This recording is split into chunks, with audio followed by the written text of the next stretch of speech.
नमस्कार दोस्तों, चलिए एक बार फिर से स्वागत है आपका अपने YouTube चैनल मास्टरमाइंड बीपीएस में। मैं वीरेंद्र प्रताप सिंह। आज हम बात करेंगे मुगल साम्राज्य के बारे में। और मुगल साम्राज्य की यदि हम बात करें तो इतनी ही चर्चा करेंगे हम जितनी कि उत्तर प्रदेश के इतिहास से बनती है, क्योंकि हम उत्तर प्रदेश का इतिहास पढ़ रहे हैं।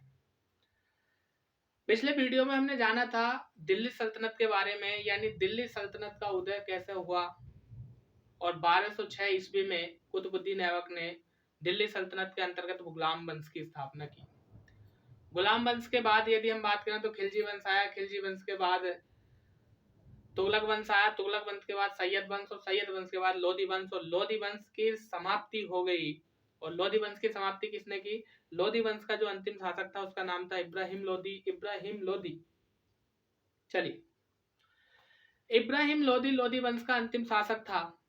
अब पानीपत के युद्ध में बाबर के द्वारा लड़ाई होती है और युद्ध में मारा जाता है। तो यदि हम बात करें इब्राहिम लोधी की, तो देखिए इब्राहिम लोधी के कुछ परिवार के व्यक्ति थे जो इब्राहिम लोधी से नाराज थे, और यदि हम बात करें तो कुछ सरदार उससे नाराज थे। और इन कई सारे लोगों ने मिलकर के बाबर को भारत में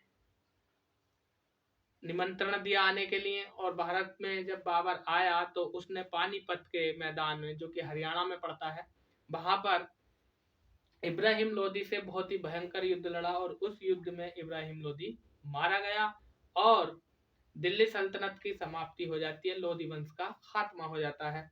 फिर भारत में एक नई सत्ता स्थापित होती है जिसको कहा जाता है मुगल वंश या मुगल काल। तो आज हम मुगल काल के बारे में थोड़ी सी बात कर लेते हैं। चलिए, सबसे पहले हम लिखेंगे मुगल काल या मुगल वंश की स्थापना। मुगल काल। मुगल काल में हम बात कर लेते हैं मुगल वंश की स्थापना की। तो जो इसकी स्थापना होती है वो 1526 में होती है और ये होती है पानीपत के युद्ध के समय, युद्ध के बाद। इस वंश का जो संस्थापक है, जिसने इसकी स्थापना की, संस्थापक, उसका नाम होता है बाबर। बाबर ने भारत में नए राजवंश गुलाम वंश की स्थापना की। फिर यदि हम बात करें तो बाबर का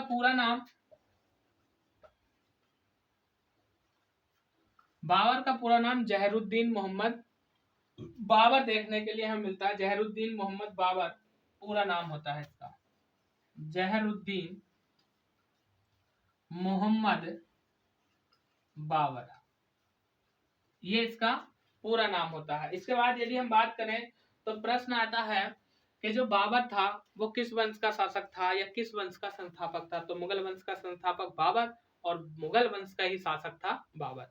बाबर ने भारत में मुगल वंश की स्थापना कर दी 1526 में, और ये ज्यादा टाइम तक यहाँ पर नहीं टिका। 1526 से लेकर के 1530 तक ही ये गद्दी पर बैठा और 1530 में इसकी मृत्यु हो जाती है। इसकी मृत्यु के बाद इसका पुत्र हुमायूं भारत का यानी मुगल वंश का शासक बनता है।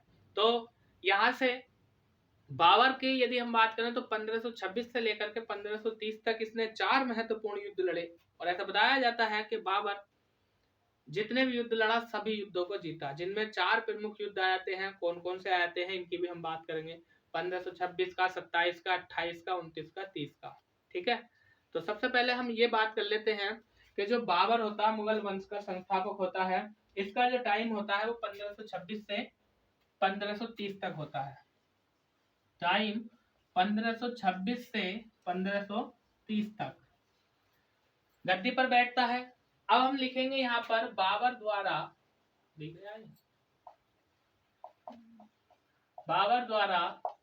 लड़े गए प्रमुख युद्ध। अब वो युद्ध कौन कौन से हैं इनकी हम चर्चा कर लेते हैं।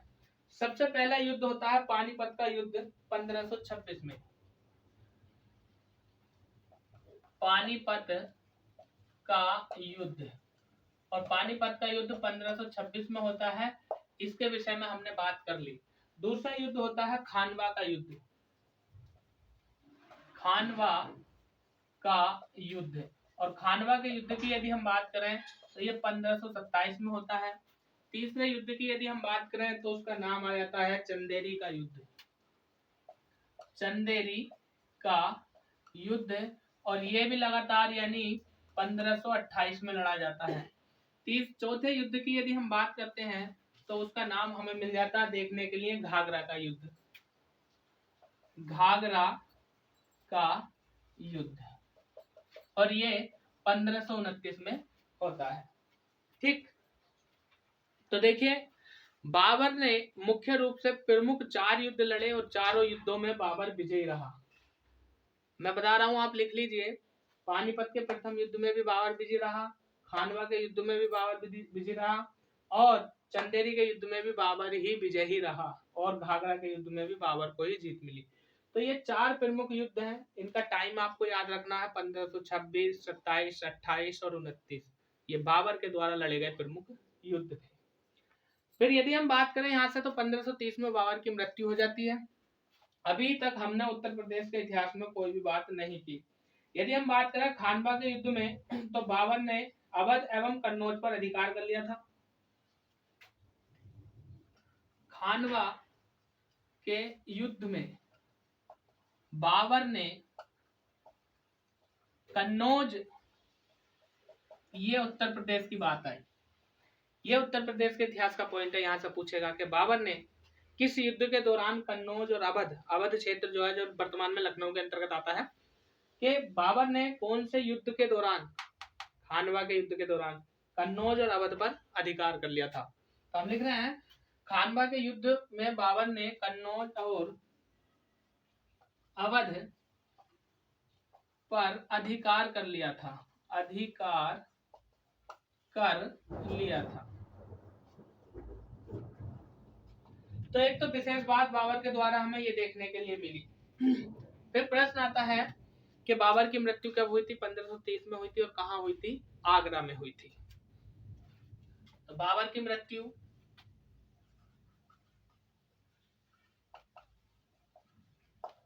1530 में, और कहाँ हुई थी? आगरा में। 1530 में आगरा में बाबर की मृत्यु हुई थी। इसका जो पुत्र था, इसके पुत्र का नाम था हुमायूं। चलिए अब इसके बारे में हम थोड़ी सी बातें जान लेते हैं कि हुमायूं का उत्तर प्रदेश में क्या विशेष योगदान रहा। तो आप इसका एक बार स्क्रीनशॉट ले लीजिए, इसके बाद चलते हैं हम आगे।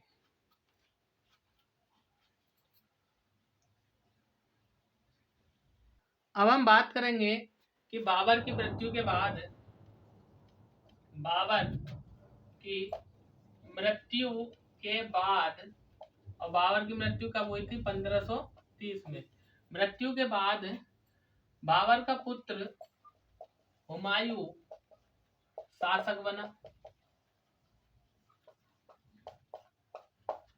चलिए अगर हम बात करें हुमायूं की, तो बाबर का पुत्र था ये, और ये जो है शासक बन जाता है 1530 में। मुगल वंश का दिल्ली की गद्दी पर बैठ जाता है। लेकिन यदि हम बात करें तो हुमायूं का जीवन जो है ना, बड़ा कठिनाइयों से बीतता है। ऐसा बताया जाता है हुमायूं के बारे में कि लड़खड़ाते हुए उसने जीवन की शुरुआत करी, और लड़खड़ाते ही हुए वह मारा गया। यानी अपने ही दिन बना, यानी पुस्तकालय के भवन की सीढ़ियों से गिर करके इसकी मृत्यु हो जाती है। लेकिन यदि हम बात करें तो 1530 में शासक बना, लेकिन यहाँ पर जब 1540 की हम बात करते हैं तो एक शेरशाह सूरी जिसका नाम मिलता है सुनने के लिए, जिसने ग्रैंड ट्रंक रोड का निर्माण कराया था। तो शेरशाह सूरी जो अफगानी शासक होता है, ये जब भारत आता है तो ये हुमायूं को बड़ी बुरी तरीके से परास्त करता है, और लगभग 15 वर्ष के लिए इसे भारत से बाहर खदेड़ देता है। किसे? हुमायूं को। कौन खदेड़ देता है? शेरशाह सूरी। तो हालांकि सारी बातें इतिहास की हैं ये, लेकिन हम सिर्फ उन तथ्यों पर चर्चा करने वाले हैं जो उत्तर प्रदेश के इतिहास से संबंधित हैं। तो हम बात करेंगे कि जो हुमायूं होता है ये शासक बन जाता है। हुमायूं को शेरशाह ने बुरी तरह परास्त किया, या पराजित किया। और यदि हम बात करें इस शेरशाह सूरी की, इसका पूरा नाम शेरशाह सूरी इसने सूर वंश की स्थापना की थी। सूर वंश भी कहा जाता है, या शेरशाह सूरी के नाम पे ही जो वंश था वो शेरशाह वंश था। तो शेरशाह सूरी ने जो है बुरी तरह परास्त किया। यदि हम बात करें तो शेरशाह सूरी जो था ये एक अफगानी था, यह एक अफगानी था। और यदि हम बात करें तो इसका एक बचपन का नाम था, बचपन का नाम, और वह बचपन का नाम हमें इसका देखने के लिए मिलता है फरीद खां। फरीद खां। ऐसा बताया जाता है कि जो फरीद खां होता है, यानी शेरशाह सूरी जो होता है, इसका बचपन का नाम फरीद खां होता है। यानी ये एक तलवार के एक ही वार से शेर की हत्या कर देता है, यानी तलवार के एक ही वार से शेर को मार देता है।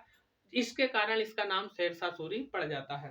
तो शेरशाह सूरी ने हुमायूं को बुरी तरह पराजित किया। पराजित करने के बाद इसे भारत से खदेड़ दिया। यदि हम बात करें तो शेरशाह सूरी द्वारा लड़े हुए दो प्रमुख युद्ध हो जाते हैं। एक कन्नौज या बिलग्राम का युद्ध होता है, और वो युद्ध हुमायूं के साथ होता है, और एक युद्ध होता है चौसा का युद्ध। ये दो महत्वपूर्ण युद्ध होते हैं शेरशाह सूरी और हुमायूं के बीच, जिनमें के हुमायूं को कड़ी हार का सामना करना पड़ता है। फिर धीरे धीरे क्या होता है, 1545 में शेरशाह सूरी की मृत्यु हो जाती है, और जो दिल्ली सत्ता होती है वो धीरे धीरे डगमगाने लगती है। फिर इसके बाद हुमायूं एक बार पुनः आता है भारत में, और फिर से गद्दी पर बैठता है दिल्ली की, और अपना शासन चलाता है।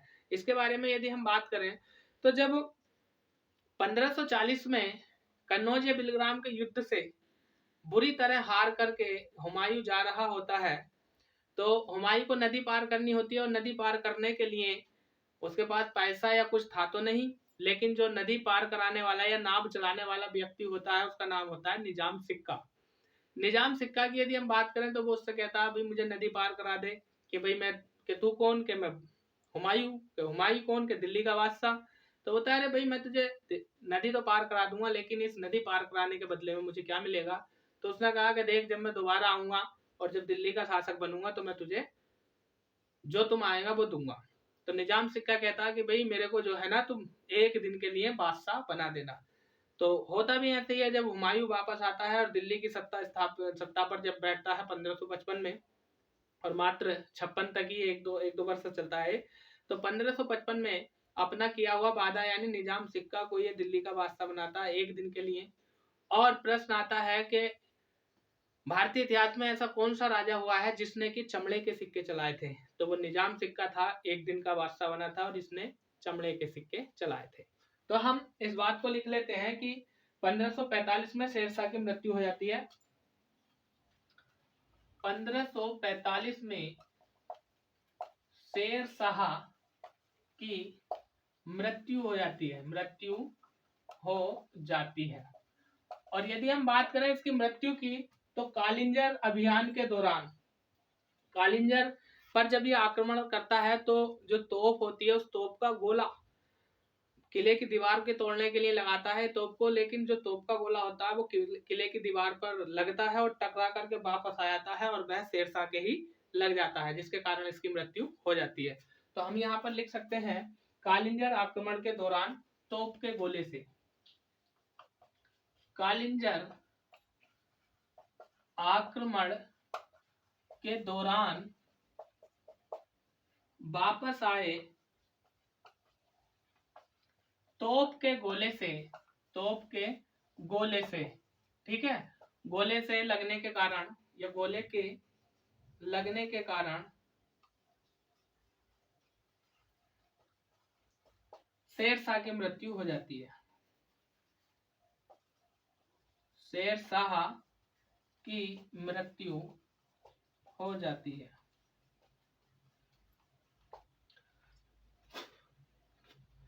इसके बाद यदि हम बात करें तो शेरशाह की मृत्यु हो गई 1545 में। उसके बाद हुमायूं जो है अपना यानी भारत देश छोड़कर चला जाता है, कभी काबुल जाता है, कभी अफगानिस्तान जाता है, और काबुल में रहता है, वहां पर अपना जीवन व्यतीत करता है। जीवन व्यतीत करने के बाद ये वापस जब भारत आता है तो 1555 में भारत आता है, और 1556 में ये पुनः दिल्ली की गद्दी पर बैठ जाता है और राजा बन जाता है।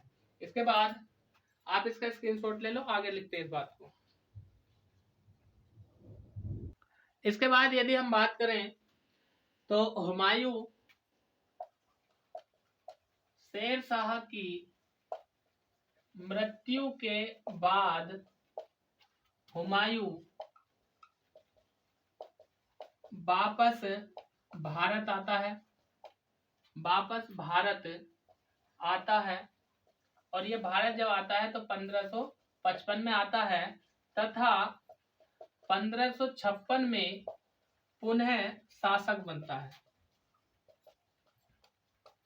1556 में पुनः शासक बनता है और 1556 में ही दीनपना भवन के पुस्तकालयों की सीढ़ी से गिर करके मर जाता है, इसकी मृत्यु हो जाती है। 1556 में पुस्तकालय की सीढ़ियों से गिरा और मृत्यु हो जाती है। उसके बाद अगला प्रश्न ये बनता है कि जब हुमायूं की मृत्यु हो जाती है तो इसके बाद इसका जो पुत्र होता है अकबर, वह दिल्ली का यानी मुगल काल का बादशाह बनता है। और अकबर की यदि हम बात करें तो अकबर के काल को भारतीय इतिहास में एक नवीन युग के बारे में जाना जाता है। यदि हम बात करें तो अकबर के शासक बनते ही भारत में नवीन युग प्रारंभ हो जाता है, जिसे हम कहते हैं हिंदू मुस्लिम एकता, या हम कह देते हैं शांति समृद्धि व सुदृढ़ प्रशासन की व्यवस्था से अकबर के शासन काल को मुगलों का स्वर्ण काल कहा जाता है। तो हम बात करते हैं इसके बाद हुमायूं का पुत्र अकबर शासक बना। और अकबर के काल को, ठीक है, अकबर शासक बनने के बाद अकबर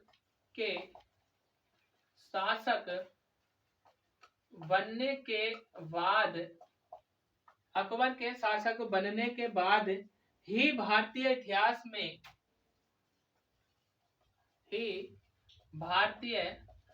इतिहास में एक नवीन युग का आरंभ हुआ। एक नवीन युग का आरंभ हुआ। और उस नवीन युग के आरंभ होने की यदि महत्वपूर्ण बात हम करें तो वो युग जो था शांति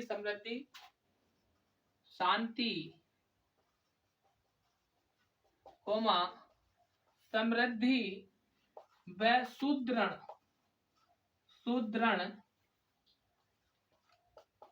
प्रशासन तथा हिंदू मुस्लिम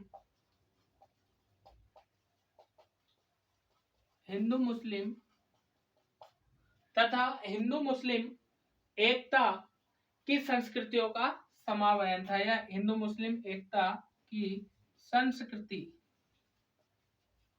का समन्वयन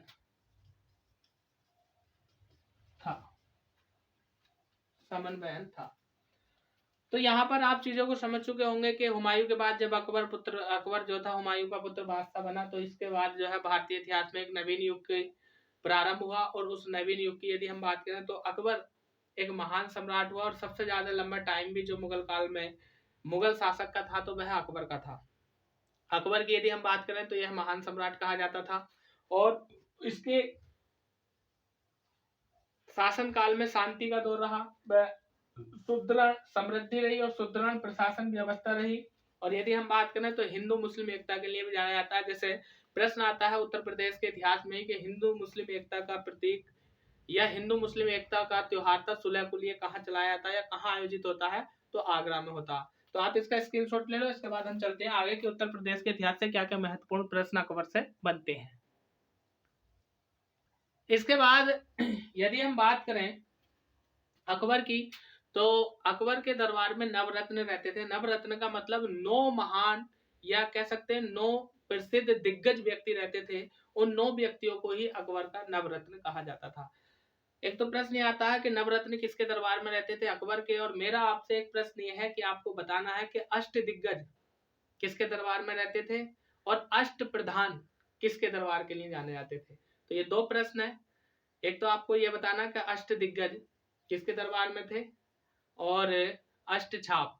ठीक है, तो यहाँ से यदि हम बात करें तो अकबर के दरबार में नवरत्न रहते थे। उन नवरत्नों में जैसे बीरबल हो गया, टोडरमल हो गया, मुल्ला दो प्याजा हो गया, तानसेन हो गया, मानसिंह हो गए, ठीक है ना, और हकीम हुकाम हो गए। तो ये आपको शायद पता भी होगा, तो हम उन सब की बात नहीं कर रहे हैं। हम उत्तर प्रदेश के इतिहास से इतना जानेंगे कि अकबर के नवरत्नों में 2 व्यक्ति ऐसे थे जिनका संबंध उत्तर प्रदेश से था, यानी वे उत्तर प्रदेश के थे या उत्तर प्रदेश में उनका जन्म हुआ।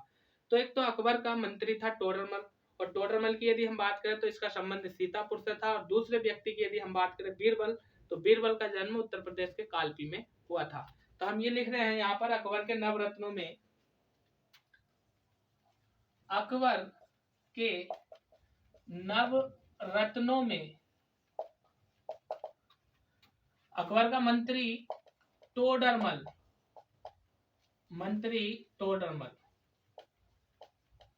और टोडरमल का संबंध की यदि हम बात करें तो जैसे मैंने अभी बताया कि इसका संबंध कहां से था, उत्तर प्रदेश के सीतापुर, जो सीतापुर जिला पड़ता है वहां से इसका संबंध था। तो एक तो उत्तर प्रदेश के इतिहास में अकबर से निकल के ये बात आई, और दूसरे व्यक्ति की यदि हम बात करें तो उसका नाम था बीरबल, और बीरबल का जन्म हुआ था उत्तर प्रदेश के कालपी में। बीरबल का संबंध उत्तर प्रदेश के कालपी से था। तो ये अकबर के नवरत्नों में से 2 प्रश्न छांटे गए हैं उत्तर प्रदेश के इतिहास में। दोस्तों यदि मैं आपको बताऊं कि हम यहाँ पर भारत का इतिहास नहीं पढ़ रहे हैं, बहुत सारी चीजें छूट रही हैं, और मैं छोड़ रहा हूँ। क्यों छोड़ रहा हूँ? क्योंकि हम उत्तर प्रदेश के इतिहास की बात कर रहे हैं। पूरा डिटेल से इतिहास आपको पढ़ना है तो हमारे प्ले लिस्ट को जाकर के खोलिए और उसमें देखिएगा किस तरह से मैंने भारत का इतिहास पढ़ाया, और उसमें अकबर बीरबल सबके बारे में बताया है। और जितने भी मुगल कालीन शासक हुए हैं, जहांगीर के बारे में, शेरशाह के बारे में भी बताया है, अकबर के बारे में, हुमायूं के बारे में, सबके बारे में बताया, शाहजहां के बारे में भी। हम सिर्फ उन पर चर्चा कर रहे हैं जिनका संबंध उत्तर प्रदेश से कहीं ना कहीं उत्तर प्रदेश के इतिहास में रहा है। आगे यदि हम बात करें यहाँ से, तो एक प्रश्न ये बन जाता है कि मुगलों की जो राजधानी थी वो आगरा थी, लेकिन शाहजहां ने आगरा के स्थान पर दिल्ली को भी अपनी राजधानी बनाया था। तो वेरी मोस्ट इंपोर्टेंट प्रश्न ये बनता है कि मुगलों की राजधानी क्या थी? आगरा। और मुगलों की राजधानी आगरा से दिल्ली किसने बनाई थी? वो शाहजहां ने बनाई थी। पर उसके बाद यदि हम बात करें तो आगरा से लगभग 36 किलोमीटर या 36 मील दूर एक स्थान पड़ता है जिसका नाम है फतेहपुर सीकरी। और फतेहपुर सीकरी जो है बसाया था अकबर ने, और अकबर ने लगभग 15 वर्ष तक जो है फतेहपुर सीकरी को अपनी राजधानी भी बनाए रखा था। तो नेक्स्ट पॉइंट हम लिख लेंगे मुगलों की राजधानी आगरा थी। मुगलों की राजधानी आगरा थी, परंतु शाहजहां ने दिल्ली को अपनी राजधानी बनाया, अपनी राजधानी बनाया। तो एक तो फैक्ट हमें ये मिला। इसके बाद यदि हम बात करें तो आगरा से 36 किलोमीटर दूर फतेहपुर सीकरी की स्थापना अकबर ने की। आगरा से 36 किलोमीटर दूर अकबर ने फतेहपुर सीकरी की स्थापना की। यदि हम बात करें आगरा की, तो आगरा और इसके साथ साथ फतेहपुर सीकरी, ये दोनों ही स्थान जो पड़ते हैं ये उत्तर प्रदेश में पड़ते हैं, और आज भी उत्तर प्रदेश में ही ये मौजूद है। फिर इसके बाद यदि हम बात करें तो फतेहपुर सीकरी की स्थापना जो की थी अकबर ने, वो 1571 में की थी, और 1572 में फतेहपुर सीकरी को अपनी राजधानी बना दिया था। और 1572 से लेकर के लगभग 1585 तक इसने इसको अपनी राजधानी बनाया था। तो फतेहपुर सीकरी की स्थापना यहीं पर लिख देता हूं मैं, स्थापना अकबर ने की थी और 1571 में की थी। इसके बाद यदि हम बात करें तो 1572 से 1585 तक अकबर ने इसको राजधानी बनाया था। 1572 से 1585 तक यह अकबर की राजधानी रही, राजधानी बनाया रही। क्या रही? राजधानी फतेहपुर सीकरी रही। इसके बाद यदि हम बात करें तो एक महत्वपूर्ण प्रश्न यह आता है कि आगरा के अंदर आपको पता होगा पूरे विश्व में फेमस है, प्रसिद्ध है, विश्व भर के लिए जाना जाता है आगरा का ताजमहल। तो आगरा का जो ताजमहल था उसका निर्माण कराया था मुगल सम्राट या मुगल बादशाह शाहजहां ने। और किस तरह से बनवाया था ये आपको शायद याद होगा, पता होगा कि जो शाहजहां था, शाहजहां की पत्नी का नाम था मुमताज यानी मुमताज बेगम, और अपनी पत्नी की याद में आगरा में इसने ताजमहल का निर्माण कराया था। यदि हम बात करें तो लगभग 20-23 साल लगते हैं इसको बनने में ताजमहल को। और ताजमहल जो है भारत ही नहीं बल्कि पूरे विश्व में प्रसिद्ध है, और उस ताजमहल के नाम से ही आगरे का नाम होता है और आगरा को ताज नगरी के नाम से जाना जाता है। ठीक है, तो इससे ज्यादा चर्चा हम इस पर नहीं करेंगे, सिर्फ हम उन बातों पर चर्चा करेंगे जो उत्तर प्रदेश के इतिहास से संबंधित है। तो आप इसका स्क्रीनशॉट ले लो, इसके बाद हम चलते हैं आगे। तो चलिए इस बात को भी हम लिख लेते हैं, क्या आगरा का ताजमहल, आगरा का ताजमहल का निर्माण किसने कराया था? शाहजहां ने, शाहजहां ने कराया था। किसकी याद में कराया था? मुमताज की याद में, मुमताज महल की याद में। और मुमताज की यदि हम बात करें तो मुमताज पत्नी थी, किसकी पत्नी थी? शाहजहां की। मुमताज शाहजहां की पत्नी थी। इसके बाद यदि हम बात करें तो इतिहास में ऐसा पहली बार देखने के लिए मिलता है कि किसी राजा के जीवित होते हुए उत्तराधिकार के लिए युद्ध लड़ा गया। तो शाहजहां की यदि हम बात करें तो इसके 4 पुत्र थे। सबसे बड़े पुत्र का नाम दारा शिकोह था, मुराद था, और तीसरे नंबर का जो पुत्र था औरंगजेब था। शाहजहां के 4 पुत्र थे, 3 पुत्रियां थी। कुल मिलाकर के हम कह सकते हैं 7 संतानें थी शाहजहां की। और मुमताज की यदि हम बात करें तो मुमताज के गर्भ से 14 बच्चे पैदा हुए थे। मुमताज के गर्भ से 14 बच्चे पैदा हुए थे। उन 14 बच्चों में केवल 7 ही जीवित बचे थे और 7 मर गए थे, मृत्यु हो गई थी उनकी। ठीक है, तो यहाँ से हम बात करें तो शाहजहां बड़े अच्छे तरीके से राजपाट चलाते हैं, अपना शासन स्थापित करते हैं। और होता क्या है कि जब ये धीरे धीरे बुजुर्ग हो जाते हैं, बूढ़े हो जाते हैं शाहजहां, तो इनके बाद इनका जो पुत्र होता है औरंगजेब, वह आगरा की गद्दी पर बैठता है, वह बादशाह बनता है। बहुत सारी कंट्रोवर्सियां देखने के लिए मिलती है, बहुत सारी चीजें हैं, लेकिन हम उन पर चर्चा नहीं करेंगे। हम उत्तर प्रदेश का इतिहास पढ़ रहे हैं, ना कि भारत का। ठीक है, तो शाहजहां के बाद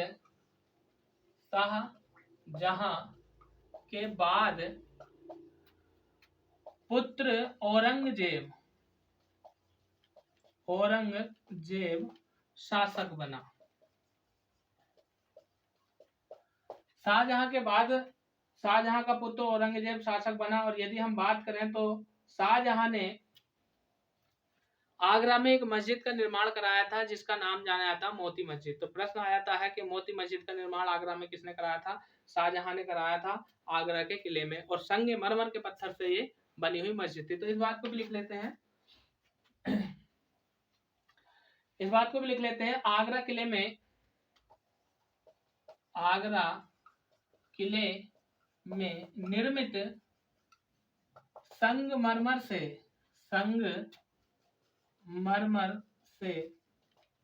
मोती मस्जिद का निर्माण किसने कराया था?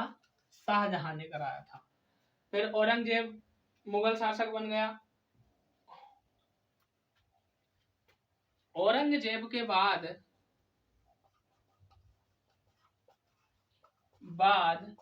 मुगल सत्ता